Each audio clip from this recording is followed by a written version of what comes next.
I'm Steve Lascalzo, and this is The Way.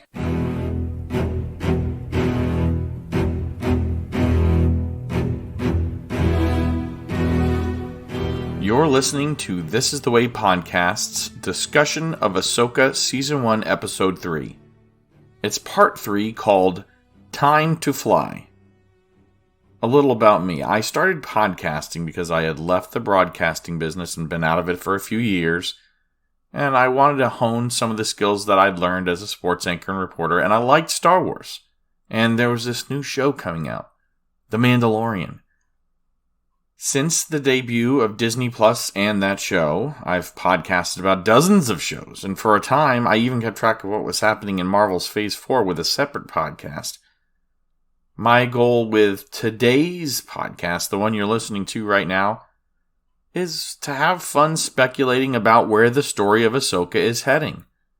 But also, I want to help explain what's happening on screen for people who might not keep up with all the Star Wars content, especially those who skip anything animated.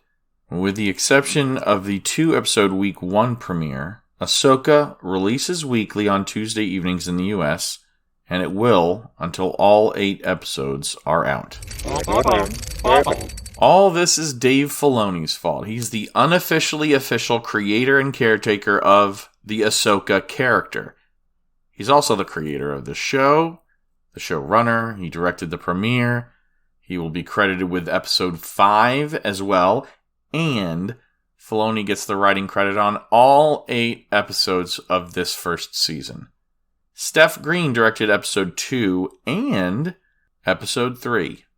It's not her first work directing Star Wars television. She was behind the director chair in the Book of Boba Fett's second episode, The Tribes of Tatooine.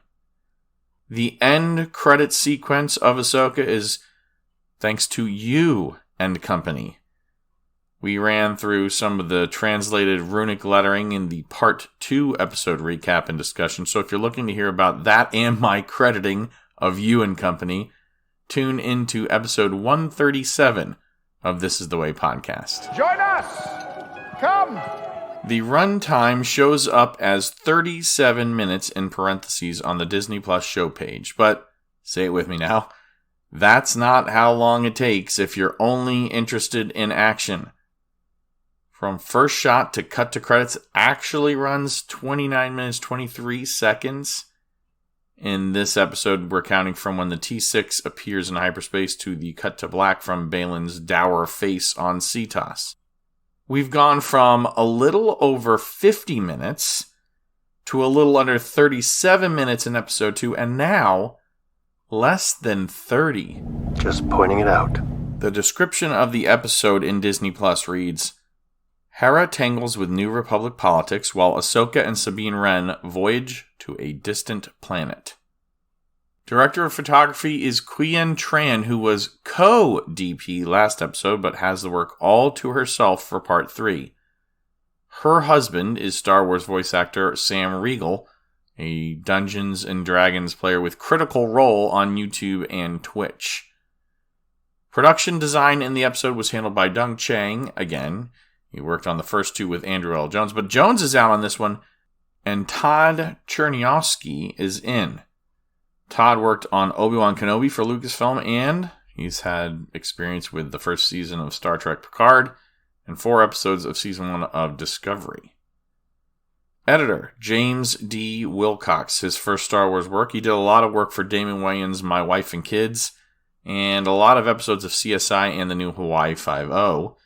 Visual effects supervisor for the first 3 episodes has been Richard Bluff.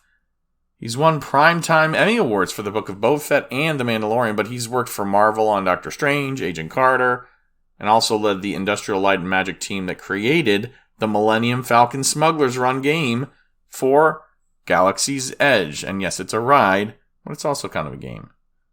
Music, once again, Kevin Kiner. Lots of animated Star Wars, live-action Star Trek, Stargate, CSI franchises. He's crushing it with work so far. And I mentioned in our August 2023 news update podcast, the end credit music for Ahsoka is now available on several streaming platforms. Exactly. Additional voices for Part 3 are credited as David W. Collins, Terry Douglas, Robin Atkin Downs, Helen Sadler, Sam Witwer, Matthew Wood, and Shelby Young. Alright, now we've reached the cast section. What's your name, son? Ahsoka Tano is played in live action by Rosario Dawson. Natasha Liu Bordizzo plays Sabine Wren. Mary Elizabeth Winstead is wearing green leku on her head to play the Twi'lek New Republic General Hera Syndulla. Ray Stevenson is Baylan Skoll. His apprentice, Shin Hati, is played by Ivana Sakno. Diana Lee Inosanto is the Night Sister of Dathomir descendant Morgan Elsbeth. She, like Dawson, is reprising her role that we first saw her play in live action during the same episode, Chapter 13, The Jedi, of the second season of The Mandalorian. David Tennant provides the voice for Huyang, just like he did for the Clone Wars animated series, and that is a 25,000-plus-year-old droid that once served the Jedi Order as a lightsaber architect. Evan Witten joins the main cast for this episode as Jacen Syndulla, and by that I mean he got his name specially put, during the end credit sequence and not just in the black and white section. The character, Jacen Syndulla, is the son of Hera and former Jedi Padawan Caleb Doom, later known as Kanan Jarrus. That's something fans only learned in the epilogue at the end of the Rebels animated series. Genevieve O'Reilly is back as Mon Mothma. She first took over the role from Carolyn Blackiston, who was the original in Return of the Jedi, she of the famous "Many Bothans died" line. O'Reilly was then cast for Revenge of the Sith to take over the role, but the scene was then cut from the Episode 3 final version. Many years later, when Rogue One was in production, she was brought back again and then reprised her role in Andor, which was a smash hit series with critics, and she's going to be back for Season 2 when it's released next year on Disney+. That series is set before the fall of the Empire, and this several years after. But as terrific as she was in that dangerous time setting up a rebellion, this character plays such a terrifically awful manager of corruption in the show. I mean, Genevieve O'Reilly's doing a great job portraying it, but Mon Mothma is just awful at her job. I really hope this role leads to more work for her, because we're an unabashed Genevieve O'Reilly fan, just like we are for Captain Carson Teva, played by Paul Sun-Hyung Lee. For my money, I don't know if it gets any better than when he sings "When a Man Loves a Woman." I don't think he does that, does he? There are several people making their first appearances in Star Wars and getting speaking parts to boot. Nelson Lee plays Senator Hamato Ziono of Hosnian Prime. That's the planet that eventually gets wiped out of the solar system by Starkiller Base in The Force Awakens. The character, Ziono, is also the father of the main character of the Star Wars Resistance television series, that being Kazuda Ziono. Father? Father! You're alive! You survived the attack on Hosnian Prime! Kazuda, my son. Thank goodness you're safe. Are you all right? I'm fine, Father. How are you? Did the rest of the family make it? Yes. Lee doesn't appear to have worked in Star Wars yet, and he did not voice the character in Resistance, but he was a chancellor in the live-action Mulan for Disney, and years back was in Marvel's Blade television series, so he does have some connections to Lucasfilm, Marvel, Disney, and that whole family. Jacqueline Antara-Meehan plays Senator Rodrigo. No Star Wars that I could find. She played a doctor on Marvel's Jessica Jones Netflix series. Maurice Irvin plays Senator Maywood. I couldn't find any Star Wars, Lucasfilm, or Marvel that I recognized in his resume. Same for First Officer Vic Hawkins, played in the episode by Nikan Robinson. Speaking of credits, there's one that podcasters and YouTubers seem obsessed with discussing. But this is the way podcast has been a step ahead of those guys since the first episode. I can't help but wonder if Lucasfilm has been seeing all that speculation about Marrok and tried quelling it with a featuring credit for the mysterious masked man. I mentioned the performance credit in the This Is the Way podcast episode on part 1, and I sent out a post on X last week about it. Paul Darnell is credited with a performance capture in the first episode, and in this one he's featuring. So he's playing this character and not just standing in for someone else so far. There could be a reveal later, but I think this credit is designed to take some of the wind out of the sails of the people making wild speculations like a brainwashed Ezra Bridger or reanimated Kanan Jarrus. Could it still end up being one of them? Well, Iman Asfandi, who plays Ezra, is 2 inches too short, but both Freddie Prinze Jr. and Sam Witwer are 6'1", which is how tall Paul Darnell happens to be. Exactly. The evolution of Darnell's credit is, I think, a little rare, but there are people who provide just performances either in costume or for motion capture, and I like to mention those since it's something that you see on screen but don't always realize you're seeing it. Dawn Denninger is back, but for a change, she's not playing a Rodian. She's the Mon Cala pilot, Lieutenant Beta, the one standing next to First Officer Hawkins as he met with Hera in the episode. Denninger often plays Rodians for Filoni and Favreau. She appeared in the Book of Boba Fett Season 3 of The Mandalorian, but mostly she does special effects work, fabrication, and puppetry, and she's been working in Hollywood since 1999, so it's nice to see her get an additional credit. Christopher Bartlett, I don't know if I'd call him a legend, but he's a Star Wars regular at least. He's back once again, capturing his moves for digital artists. This time, he is a Home 1 protocol droid. Hey, speaking of droids. He can go about his business. You can go about your business. Move along. Move along. Move along. Disney Snap, previously on Lucasfilm, Star Wars sequence. Then Time to Fly begins with Ahsoka's T6 flying in hyperspace. Inside the ship, Ahsoka walks into the common room where Sabine is doing some lightsaber training, but with a boken, a wooden training sword. The counts Huyang is using sound like they could come from a dojo, but using the closed captioning, I couldn't find any translation. His last command, however, I was sure I had heard before. Yate. Yate, yodo. That language is called Ubis in the Return of the Jedi closed captioning. It's Princess Leia speaking in Jabba's throne room when she's pretending to be Bausch the Bounty Hunter. Is the language Huyang speaking Ubis? I don't know. Probably not. But we've seen Jedi practicing forms before, and it's always been in basic, or what we know as English. They call it basic. When Mandalorians train, however, as in the Book of Boba Fett's 5th episode on the Glavis Ring World, the armorer seems to be training using the Mandoa language.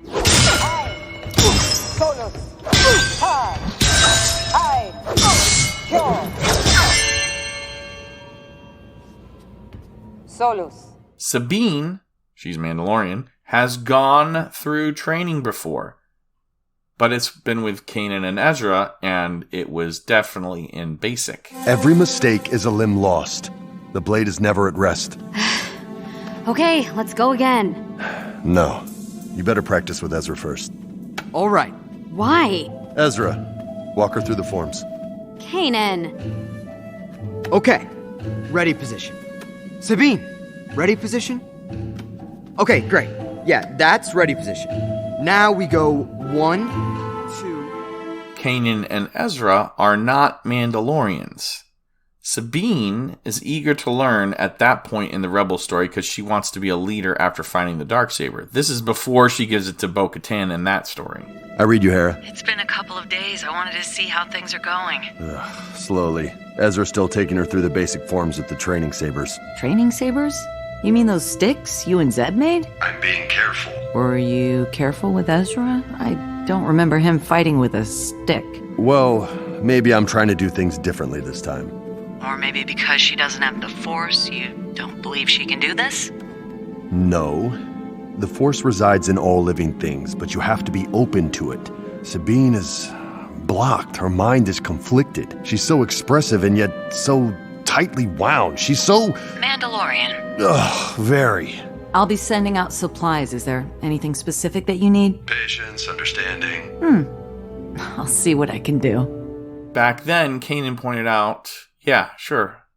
Everyone has access to the Force. Literally everyone in the universe, except in Rebels, it was not just Huyang or anyone else that was around her knowing she's talentless. Even her surrogate mom Hera admits as much. Kanan is the father of Hera's son. Kanan is a Jedi. Kanan tries teaching Sabine, first with wooden swords, then with actual lightsabers. Can you feel it? That sword is old, heavy, but powerful. Respect its strength. Block low. High. Middle. High. Low. Middle. Good. Let's work on a series. Are you ready? Yes.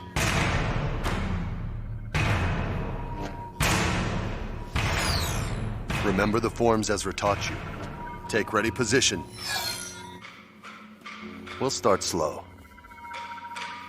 1, 2, 3, 4, 5, 6. Faster. 1, 2, 3, 4, 5, 6. 1, 2, 3, 4, 5, 6. You're making it easy on me. Ready position. Just because Kanan decides he thinks Sabine is worth training didn't mean that he thought she was going to be a Jedi. And I know Ahsoka doesn't either, but something you notice, or at least I noticed while collecting the audio, if you watch the scenes that I'm playing the audio from, Kanan and Ezra are teaching her defensive forms. Huyang is training her in offense. Now, she will need both to withstand the fight to come. I mean, we saw what she did earlier in the season. She didn't last very long against Shin and Hati. We've seen and heard the trailer. Shin and Hati says, "You have no power." And Sabine already lost one fight. It wasn't fatal. It could have been, but it wasn't. Ahsoka wants to teach her using Zatoichi. Now you type that in, even as it's spelled in the closed captioning, and you get a result on Google for Zatoichi, a blind swordsman of the late Edo period. It's a fictional character, one that goes blind as a child. That fits here because Kanan was blind when he was teaching Sabine. He was blinded by Darth Maul on Malachor in Rebels. Ahsoka is going to teach Sabine using this fictional method. And it's one we've seen before. I can't see. How am I supposed to fight? With the blast shield down, I can't even see. How am I supposed to fight? Your eyes can deceive you. Don't trust them. Honestly, I am a little offended. Do I have a right to be? Maybe not. But Filoni seems to be making this comparison to Luke. Even if he's trying to point out, yeah, she has no talent compared to Luke. Look, moments earlier, Sabine admitted she is awful. Your skill with a weapon comes from your Mandalorian upbringing. Those skills alone will not be enough to defeat our enemy. Yeah, I learned that the hard way. You're training the body, but you must also open your mind. Learning to wield the Force takes a deeper commitment. How? That's something you'll have to discover. Well, I discovered that according to Huyang, I'm the worst candidate to be a Jedi out of every Jedi he's ever known. You told her that? It's true. I'm not hating on the character of Sabine. I'm a guy who grew up idolizing Luke Skywalker. I don't hate Sabine.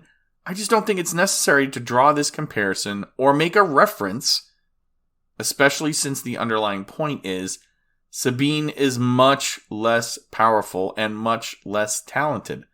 I understand the point. You don't have to have talent to make a difference. I just think there are better ways to write it, and I don't think Filoni gets it right here. The Sabine Force plot is one of writer convenience, not story necessity. It's a shortcut, I think. In the background on the weapon wall, we see those floating training pods that Luke used. Later, Rey will destroy one while training in Rise of Skywalker, and yet another reference to destroying the past. And I know, so many people love to deny that that is the intention by those lines.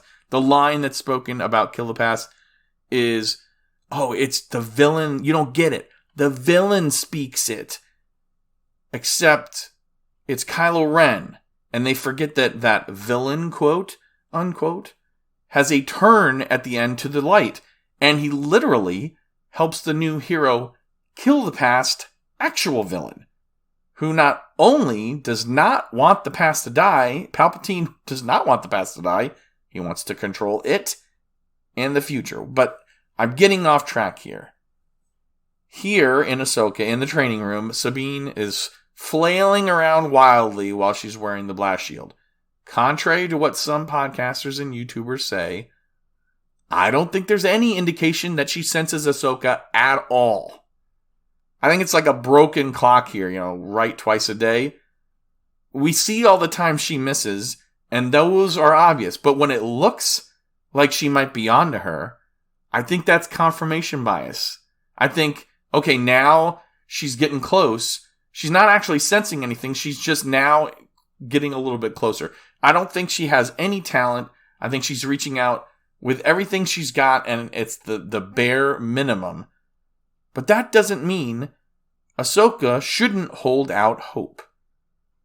She points out what anyone who has seen the Force play out over the last 40-something years can tell you, maybe even paraphrasing Master Yoda while doing it and knocking Sabine over. Anger and frustration are quick to give power, but they also unbalance you.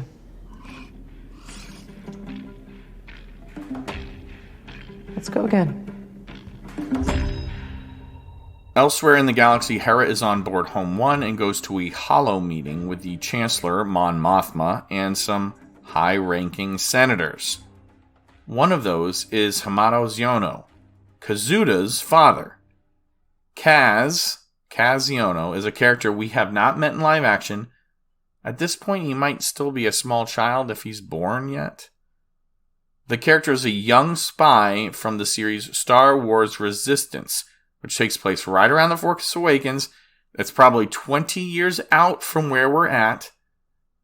Hera doesn't want to play politics, but once again, we have a situation where the story team really wants us to remember, hey, the New Republic, they're corrupt and ineffective, and they lead directly to why the First Order is able to take power.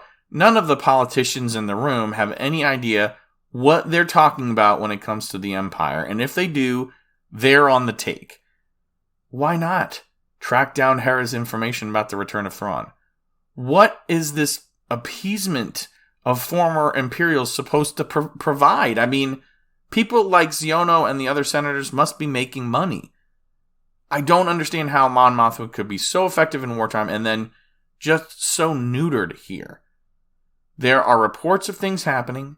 It's not that there are no incidents of former Imperials causing problems. It's just that they squash them whenever they come upon them. But there's no further investigation. The knee-jerk reaction is repeatedly one where the military is forced to look the other way. Heck, even our favorite captain has been known to look the other way on infractions, right? Hold on a second there, Lieutenant. I think we can let him off with the warning this time. Hera's frustrated, but also, she's a general. So, her later lament to Ahsoka and Sabine that she can't help, it's really kind of BS. I mean, we build up Hera, and she's this, really cool and really strong girl boss, but now she claims she doesn't like politics, but then she's going to listen to the Senate instead of bending the rules after we just had an attack on a capital ship. I mean, there's a smoke trail here, but the senators, with absolutely no intelligence to the contrary, and maybe no intelligence at all, claim this is not what Hera says it is, but instead, it's personal for her. General, be honest. Isn't this just another attempt to gain New Republic resources to aid in what has ultimately been your personal quest to find Ezra Bridger? Ezra vanished while fighting Thrawn. And that you conveniently use a threat of Thrawn's return to acquire those resources that could be put to a more practical purpose, helping the people of our fledgling republic. Were you ever in the war, Senator? No. Just sat back and waited to see who came out on top? Look, it's really bad writing if you analyze it. She backtalks to the senators. Given that she's inclined to follow their instruction, now she's backtalking them openly during the meeting. Kind of unbelievable. On top of that, the reasoning of the senators is, hey, we want to avoid war. But that's exactly why you would be inclined to investigate with what Hera requests. She's requesting a task force. Send the fleet out there, and then they can come right back if there's nothing. She's not requesting a full armada to wipe out a known threat. She's not requesting the full might of the New Republic. This is almost like a police captain hearing about a murder that one of his detectives saw take place, but then, hey, let's not send in any detectives. This is not Hera asking for a strike team that's going to stretch resources thin. If, as the senators suppose, resources are needed elsewhere, well, what for, if not this? Where is there other conflict? Where are the senators themselves suggesting that this peace exists if things like that keep happening? It's not like there's no evidence. There was an attack on a ship. One of the senators says the Imperials are too scattered to be dangerous, except the general has first-hand knowledge, not second-hand, but the general was actually attacked by Imperial loyalists on a planet everyone assumed just gave oaths to the New Republic and had nothing to do with the Imperials. She heard with her own ears for the Empire. Again, this is not really well thought out by Filoni. I think he just had to get from point A to point B, and the straightest line was, we'll just gloss over it. Again, the story team is also really leaning into the results that we already have set by the sequel films. They are not interested in doing any of the work that like Andor does, where they're showing some hints and they're really leaning on these peripheral things and they develop them. No. He's just saying New Republic bad. They're the reason why they're totally corrupt and First Order. Where's the corruption? Well, we're just going to insinuate it. It's like they want us to believe the New Republic turned off the Imperial lights one night and then they turned on the New Republic lights the next morning and immediately lapsed into corruption with the New Republic. Where does their overconfidence come from? I mean, the last battle I think that we hear takes place is on Jakku, and it was a devastating battle, and none of the senators in the room served in the military anyway. Those battles meant nothing to them. Xiono is from Hosnian Prime, a rich world according to new canon. One that will pay for hubris by being shot out of the galaxy by the Starkiller base beam of death. I've spent most of my life fighting a war, and that's why I'm trying to convince you to help me prevent another one. Grand Admiral Thrawn is dead. And I'm sorry to say it is my opinion that your friend Ezra Bridger heroically died with him. You don't know that. General. Hera. Allow me a moment to speak with my colleagues. Of course. Chancellor. Senators. So maybe it's not the writing, maybe it's also bad acting? I don't know, I think it's the writing. Hera then walks out and we meet Jacen in the hallway. Mon Mothma just asked about him before the meeting, and now we actually get to see the offspring of Hera and Kanan Jarrus. He's gotta be Force sensitive. I mean, this kid will absolutely have more attunement to the Force than Auntie Sabine. if he trains, though. It'll probably be with Luke at his new school. Age is probably not a factor anymore, so though he might be Anakin's age, which was thought to be too old in the prequels for the Jedi back then, he would probably end up being able to train with Luke, and if he does, he's going to end up dead or part of the Knights of Ren, and so probably also dead by the end of the sequel trilogy. Mom, is it true Aunt Sabine is going to be a Jedi? Now, where did you hear that? Chopper told me. I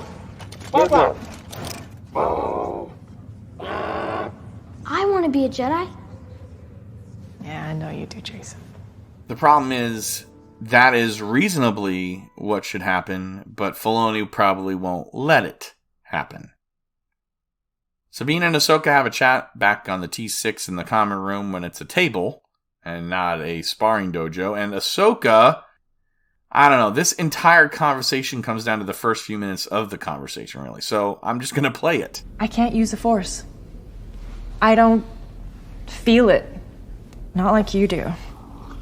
The Force resides in all living things, even you. If that's true, then why doesn't everyone use it? Talent is a factor.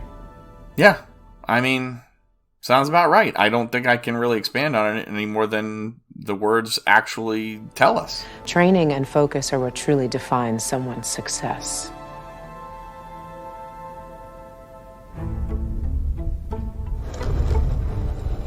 Not everyone can handle the type of discipline it takes to master the ways of the Force. Huyang and Ahsoka then discuss Sabine's training in the cockpit of the T6.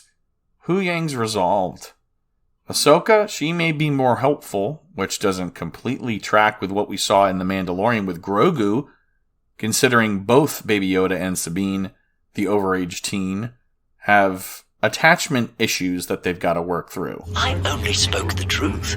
The Jedi Order would not have accepted her. She is not an acceptable candidate. By their standards. Standards which were proven over a millennia. And failed. You realize, historically, there have been very few Mandalorians who ever became a Jedi. I don't need Sabine to be a Jedi. I need her to be herself. No. I suppose you do come from a long line of non-traditional Jedi. I really feel like the terribly written response came right before a little acknowledgement by Huyang that Ahsoka is part of this failed line of Jedi teachers, or at least ones that helped lead to the downfall of the Order.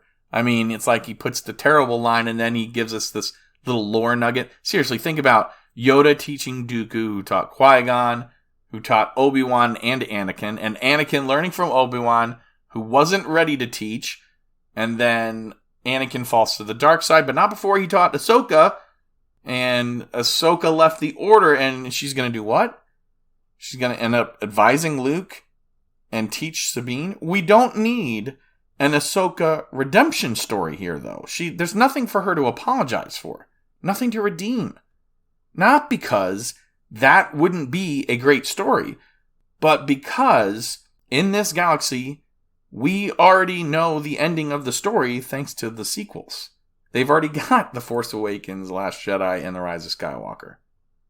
Ahsoka, sure, she could triumph, teach someone well, but it's not going to lead to the recreation of the Jedi Order. It will only affect this one person, and saving one person is great, except it's part of a larger story, not a standalone with characters that we've only just met in this show.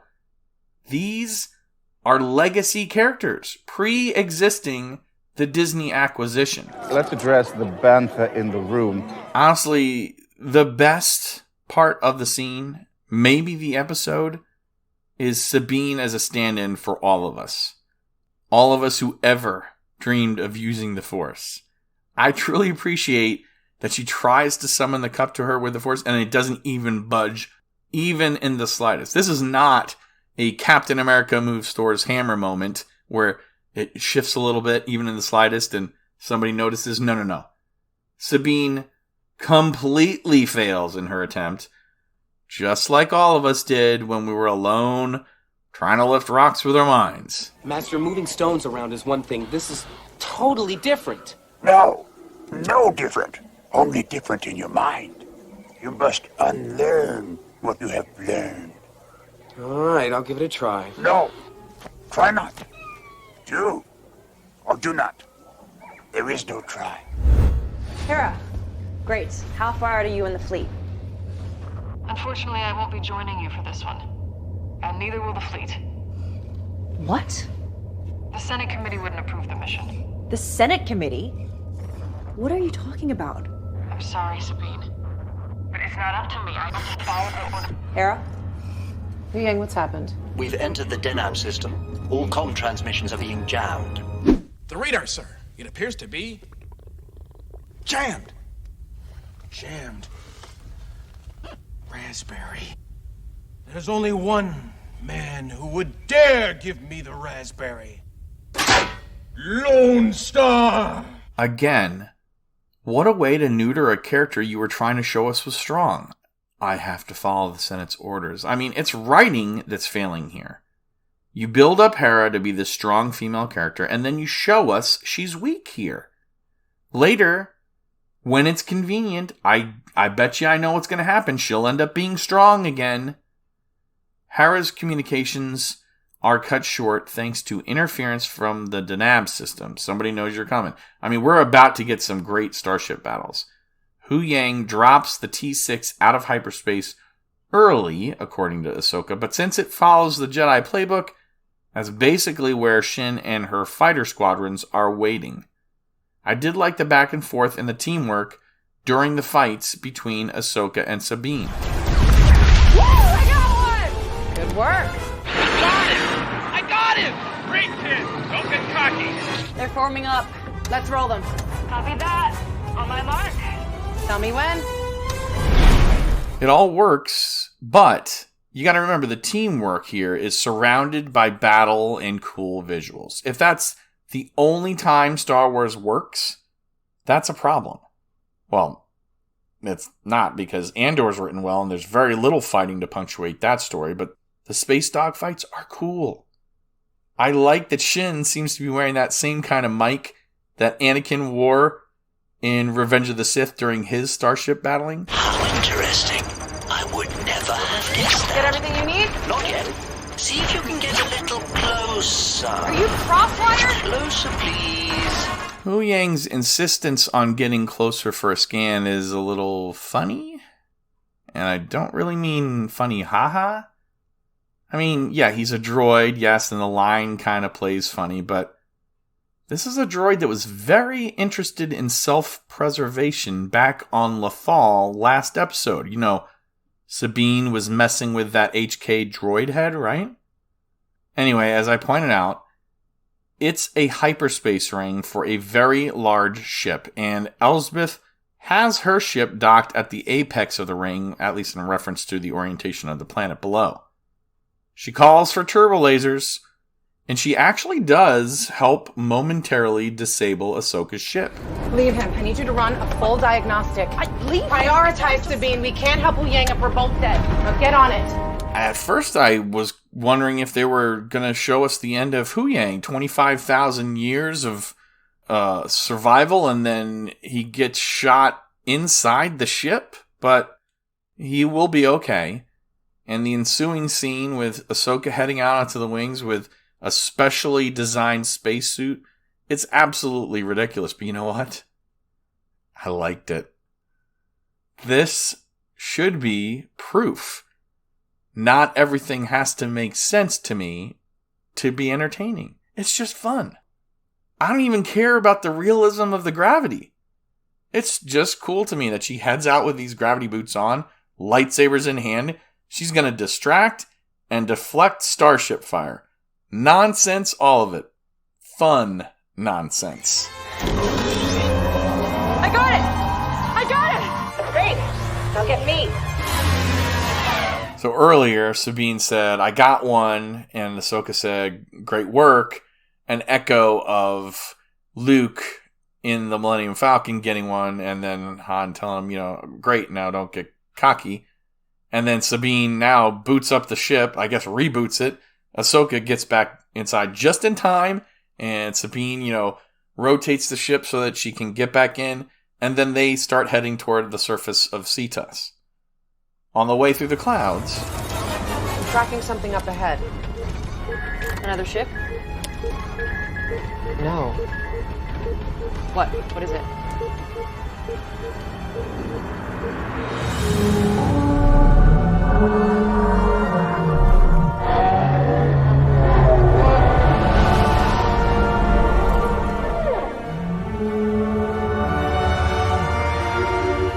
it's the Purgle. If you are still confused about them, you're going to have to listen to some of my previous Ahsoka podcasts. I've already talked about them. They're space whales or star whales that can travel through hyperspace without any mechanical aid.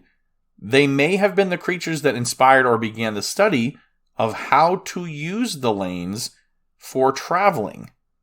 Along with loaf wolves, those are creatures that can use the Force naturally. So these are the only two creatures that we know can travel through space and time naturally. In a way, these Purgle come to the aid of Sabine and Ahsoka by basically running interference on Shin's squadron.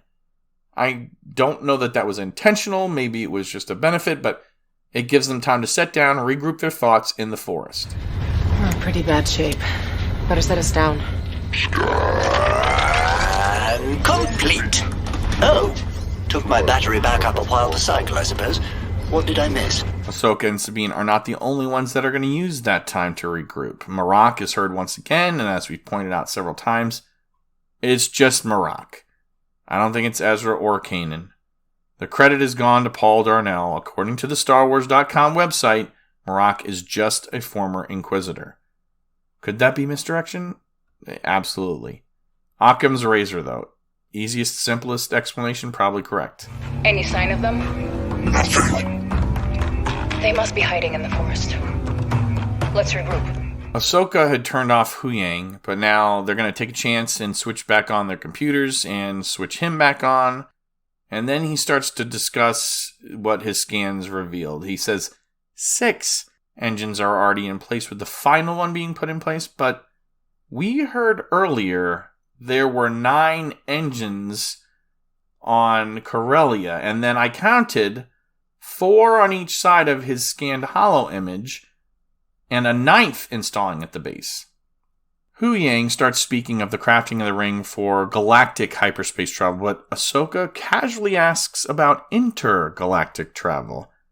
And Huyang doesn't miss a beat. A craft with these power levels and configuration would be capable of a hyperspace jump of astonishing speed and distance. Huyang, could a ring like that make a jump to a neighboring galaxy? Theoretically, if one knew the coordinates and navigation, yes, I believe it could.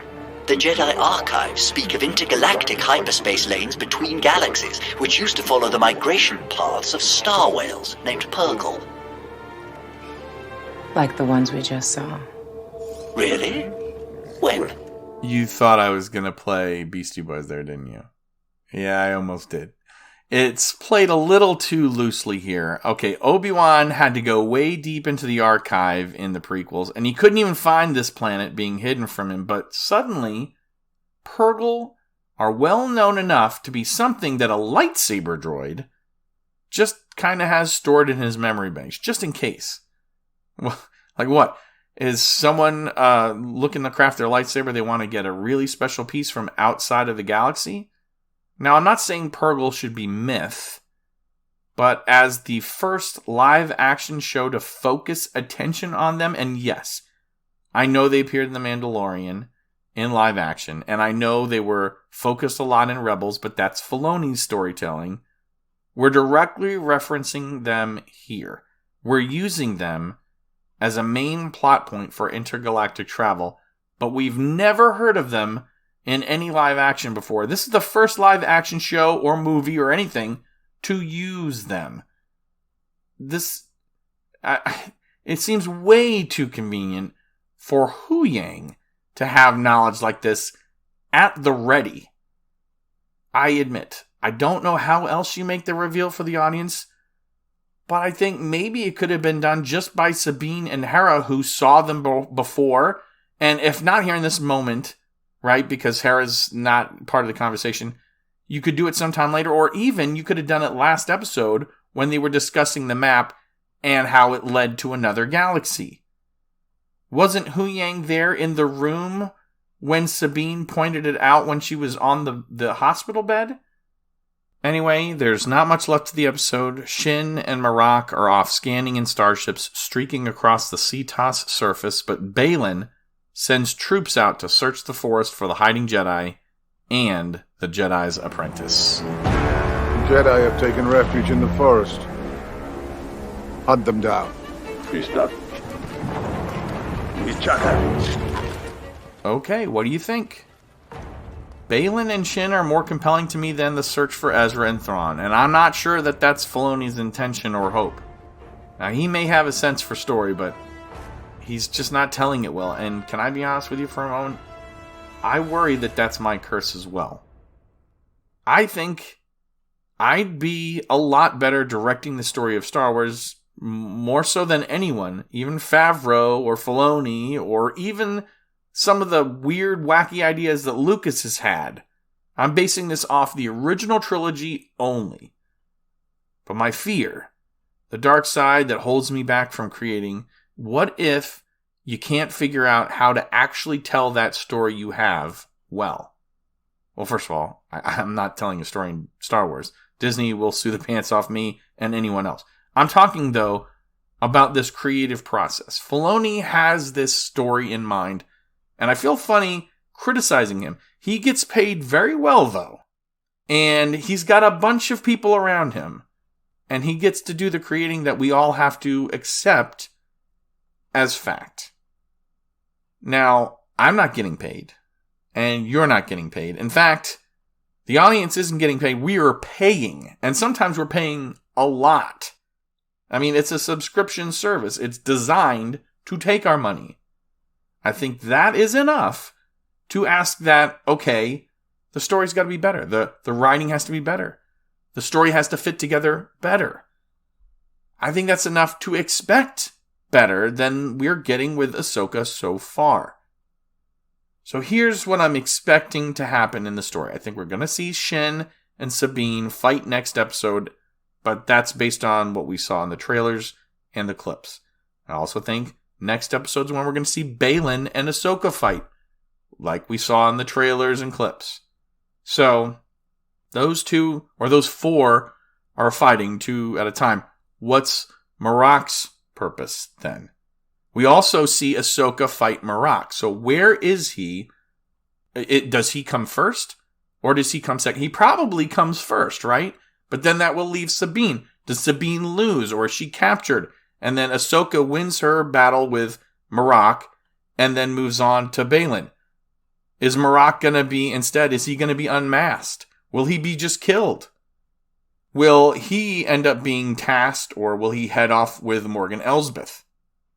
We can't be through with Hera either. Who is she going to go to, though? I don't think they're going to send her off to Luke.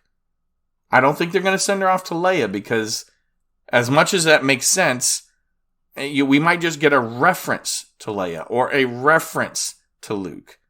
Same thing with Han and Chewie. There's no way they're going to give us a live-action version of them. I just don't think we can have that. So, is Hera going to seek out help from a pirate? Like Hondo Ohnaka? Maybe Hera has to track down Maz Kanata. Maybe they head to a place that Purrgil are feeding on gas.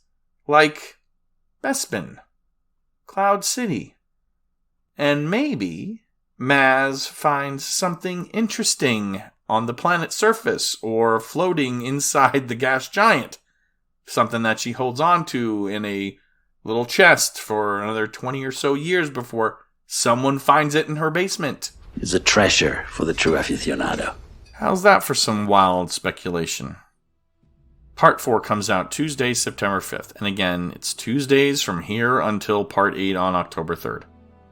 Now, let me know what you think about Ahsoka, my discussion, where you think the show will go from here, my speculation. You can send feedback or comments via email at thisisthewaypodcast@gmail.com. Yes, you can send it on Twitter and Instagram at thisisthewaypod or on facebook.com/thisisthewaypod. And our Linktree site has all links linktr.ee/thisisthewaypod. Email, that is always going to be the best way to make sure that I see it. And please, if you contact me, let me know if you want me to share that and want me to credit you with your first name, last initial, and where you're from. Thank you for joining me for the third episode of Ahsoka Time to Fly. I'm your host, Steve Lascalzo, and this is The Way. May the Force be with you always.